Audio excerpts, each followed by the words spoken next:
And welcome, welcome, welcome. This is Peter Winnick. I'm the founder and CEO of Thought Leadership Leverage. And you're joining us on the podcast today, which is Leveraging Thought Leadership. Today, my guest is Dr. G, which is Dr. Deborah Gilboa. And she has an interesting background. She is a physician, a business consultant, a resilient expert for the Today Show and for the Doctors, the show. And her focus is the challenges, financial, organizational, or due to unforeseen circumstances, there's a science to becoming more resilient. So she is in the, not just a doctor, but this domain expertise in resilience, which we could all use a little bit more of, I think. So welcome aboard, Dr. G. Thanks so much, Peter. I'm happy to be here. So let me ask you one of my favorite questions, because my show and get to do that, whatever. And we talked about this a week or two ago when you and I talked. How did you get here? Because it's obvious how you became a physician, but not so obvious how the thought leader part of your world evolved. Maybe you could talk about that for a moment. I can. I'll tell you, it's not so obvious how I became a physician either, because I was a drama major in college. Oh, so you're actually acting like a doctor. I do both. I am both a doctor and I play one on TV. Exactly. In real life. So see, it all came together. Wait, so give me that back.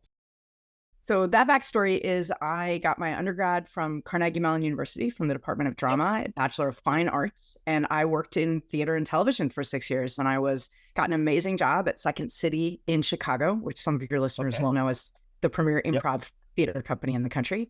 And it was amazing.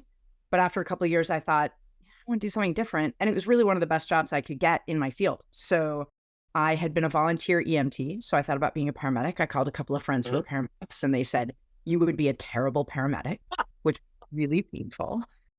Wow. And once you like to change the system, like you're bad at just following protocols. You're always looking for a better way to do something. Just go be a doctor. And I said, too old. I was 26. So obviously ancient, obviously. Right. And so I called Northwestern's med school and I said, hey, because this is pre-internet. I said, I'm thinking about applying. Right. What's required? And the woman said, a bachelor's. And I said, in what? Imagining that she would say biology or science. And she said, college. Oh. I totally had one of those. So And when was the last time the med school had seen a BFA? I mean, probably not a lot of. Right. I mean, actually, in my class at Pitt Med, which is where I ended up, I got into a bunch of schools. Every interview I did, they said to me, hey, we have a show. Would you do it? And I was like, if you let me into your school, of course I will. So it turned out my theater background was useful in that way. But and there was one other guy who was a concert pianist, one who was a chef. So at that time, in the late 90s, it was unusual for people to take a more non-traditional route to medicine. So I get to medicine. Right. I finish medical school when I'm 29, almost 30. And I do my residency in family medicine residency. And so I become a family doc. And I'm a family doc for about 5 years, full attending, house calls, rounding at the hospital, seeing patients. When I start to notice that some of my patients, they handle, and I see kids and adults, they handle illness or injury and they get through it and they get to the life they want. They start thriving again. And some people don't. They really get set back. Even if they recover physically, it's a setback that is very hard for them to get through. And I started to wonder, because it didn't seem to me like it was just the medicine I would prescribe or the therapies I would recommend. I started to wonder, what is it that some people have and some people don't? But this is clearly a sort of human curiosity, not necessarily a medical observation that you're making. And my obligation as a family doctor, my job is really twofold. It's to prevent the illness and injury I can, and help people get back to the life they want from the illness and injury they get. Got it. And so now the question so the piece that's keeping you up at night is, how come some people bounce back and how come some people don't, right? So you're seeing sort of two people. If I can't find a difference in similar scenario. Yeah. Right. Or their disease process, what is it? And the medical literature calls this patient resilience. Okay. I was like, okay, so maybe that's a cop-out and maybe it isn't. But if it isn't, what is that? What is patient resilience? And can I write a prescription for that? How do I get it give to somebody more of that? Right. Yeah. So I got really interested in this. I was lucky enough to partner with a postdoc and fellows lab at Carnegie Mellon University, which is near where I live, their Tepper School of Business, because when I started to get interested in this, most of the research on resilience was done in adults with severe mental illness or post-traumatic stress disorder. And that's a minority of my patients, but it's certainly not a majority of my patients. So I wanted to know. Those are extreme outliers. So it sounds like you're dealing with more of a general, more in the middle of the bell curve kind of stuff. Some of my folks have those. But I feel like we have some guidelines for helping people in those situations. And what I wanted to know is for people who are working a job or two or three, taking care of their parents, taking care of their kids, involved in their community, people who are really living very mainstream lives from a medical standpoint, what about those folks? What's resilience in them? I want to know really three things. What is resilience? Is it just something you're born with, right? Like it's some people get more, some people don't. Is it a trait? And if it isn't a trait, can you build it on purpose? Not just by going through hard things, but on purpose. So now sort of let's segue to, okay, so now this becomes a thing and it becomes an important thing, such to the point that you're decreasing the amount of time you're spending practicing medicine and increasing the time that you are now a world-renowned thought leader in resilience. Because most people practicing medicine aren't saying, I'm looking for a side hustle or something else to do. It's kind of all encompassing from the docs that are friends of mine that I know. So, but you've got this other thing that's drawing you. It's drawing me, and it's a way of helping. It's a way of helping people wholesale instead of retail, meaning in groups as opposed to one-on-one. More scale, right? Yeah, right. Okay. So how did that happen? How does that? So what are the things that you did? So now I got what you had to do to go through medical school. You practice. The practice, that's a fairly traditional route, even though the undergrad's a little bit different. But now as a mid-30s or whatever, practicing MD, you say, hey, I'm going to go do this. How did that happen? That happened in a couple of ways. One is I moved to a brand new health center to serve underserved folks. And my boss had said, we don't have a lot of patients yet. Would you go out and speak to groups to let them know we're here? And I said, sure. So you're basically on the business development side. Go. Yeah. So I was helping a little bit on the business development, the marketing side, in the this young energetic doctor out to tell the community we exist. Yep. So we called any number of nonprofit organizations, churches and community centers, and said, hey, there's a doctor who will come and talk. And I would get there and I'd say, what would you like me to talk about? I could talk about high blood pressure. I could talk about why smoking is bad for you. But I said, I was very visibly pregnant. And so these people said, hey, could you talk about parenting? Now, we all know that you don't need any parenting lessons to get pregnant, but it was my third kid. And in the office, I was doing a lot. I work with children and their parents a lot. Sure. And I said, sure. So I started for about a year. I was speaking about parenting strategies, how to get your kid to go to bed. A lot of what people ask me in the office about their children is actually parenting and not medicine. Very few patients say, is my child on the correct control or medication for their asthma? They say, how do I get my kid to take their inhaler? Right, which is not so much a medical question as a parenting question. Not should my child's ADD be treated differently, but how do I get my kid to go to bed because they need sleep? Yeah. So I started to recognize that a lot of what I was getting asked about parenting was really, how do I help my kid grow up to be more resilient? How can I help them handle difficulty better? And I was like, But they weren't using those, but I was going to say they're not using those words directly. They did not use that word, but I think because I was also on this path in my own brain at work, I saw the crossover.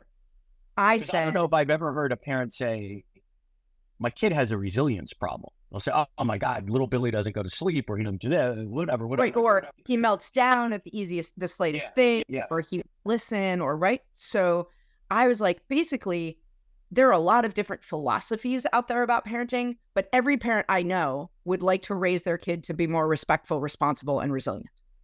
Yeah, that would be good. So I started talking about I called those the 3 R's of parenting, unlike the 3 R's in school that only one of them actually starts with R. And I said, okay. And I wrote a couple of little books, activities that'll make your kid more respectful, more responsible. And then as I was speaking with more and more clarity about developing resilience in children, not only to parents, but to educators, athletic coaches. And very cool. Then people started saying to me, how am I supposed to teach my students, my kids, my whomever to be resilient when I'm struggling with it? And this is 2019. And so I said to this group at CMU, let's really dive into what does and doesn't work to build resilience in adults.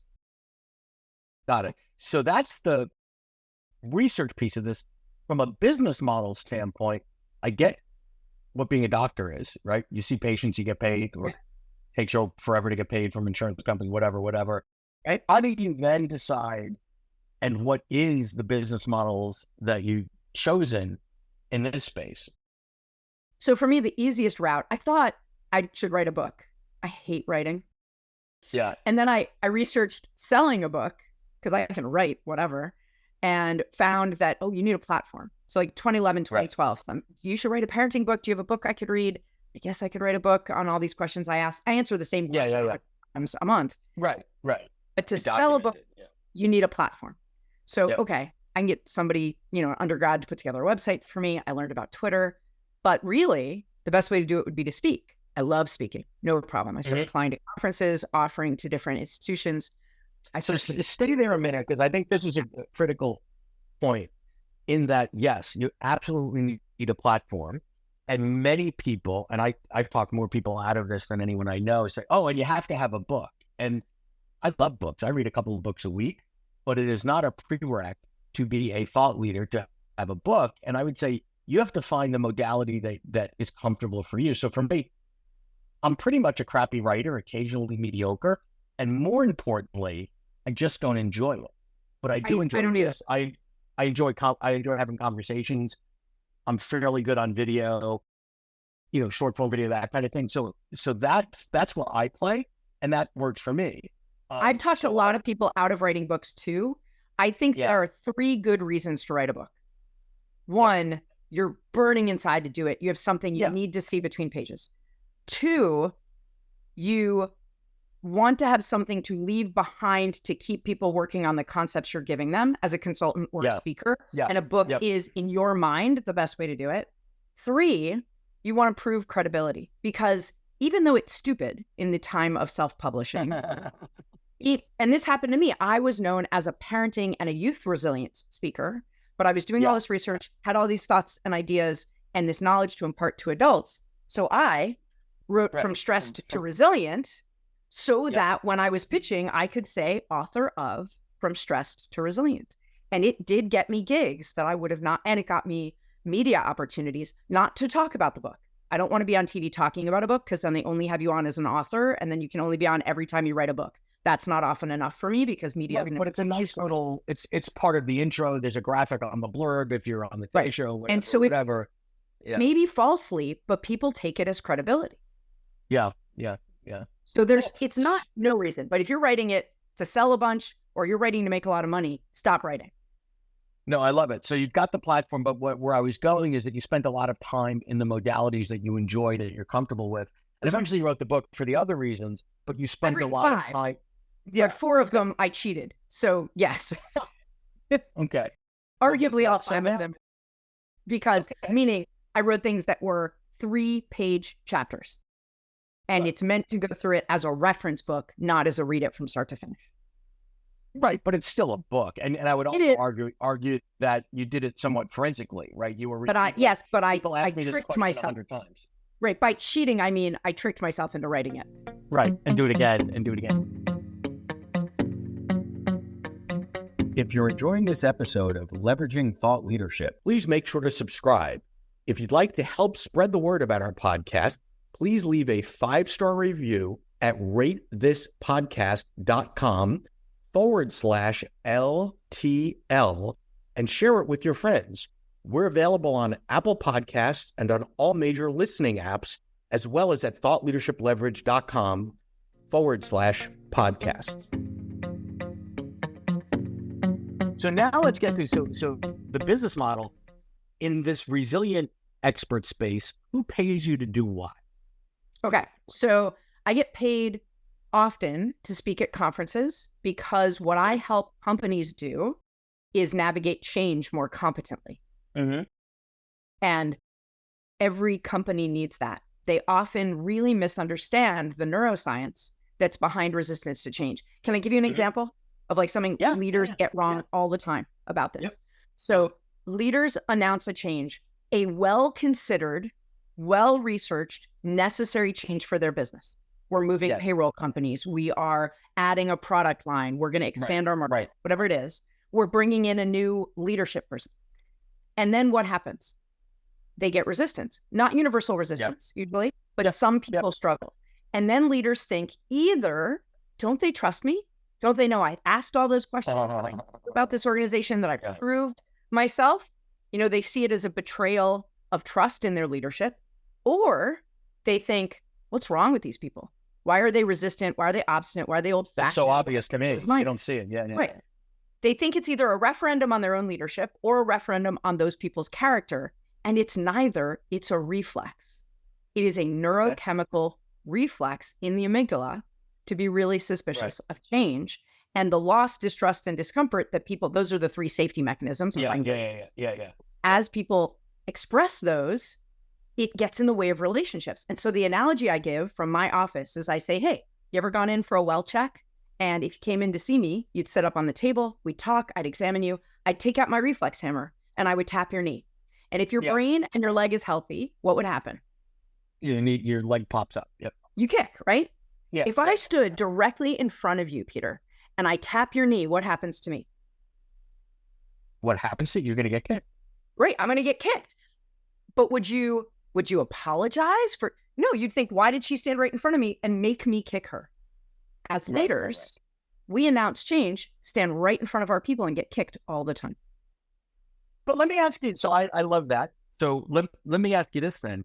It sounds like there are parallels and similarities to what you're talking about when you extrapolate it at the organizational level, right?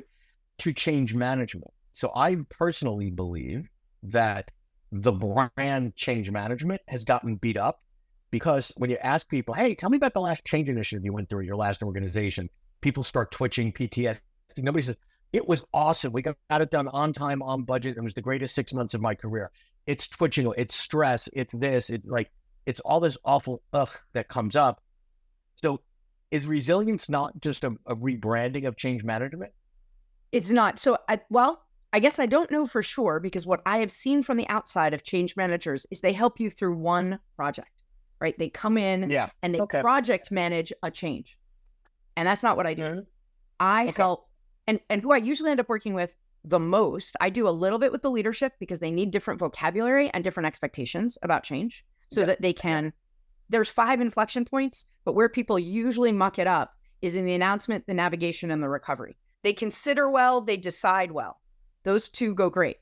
But in announcing it, navigating it, and the redheaded stepchild of change, which is recovering from it, which nobody takes the time to do, that rehab afterwards to get back to strength, that's where the opportunities are. So right. I do a little bit with the leadership.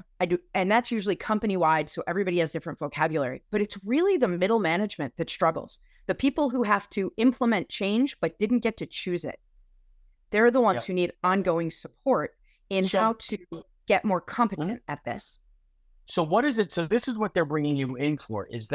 Are you delivering the value in the forms of consulting, speaking, workshop, licensing your IP? How are you getting paid for this knowledge, for this? Usually my entry point is speaking. They want to hear what I'm talking about, and they want to see that people like me and are engaged or whatever. So they bring you to speak, they fall in love with it, and they go, oh my God, we need more of. They get maybe convinced that this could actually help, because what everybody knows about bringing in a speaker is no matter how good they are, 3 days later, the impact is gone. Yeah, it's not 100%. So you need speakers at a conference, and hopefully it makes people think differently, but it's really... Well, there's no stickiness. There's no... It dilutes very quickly.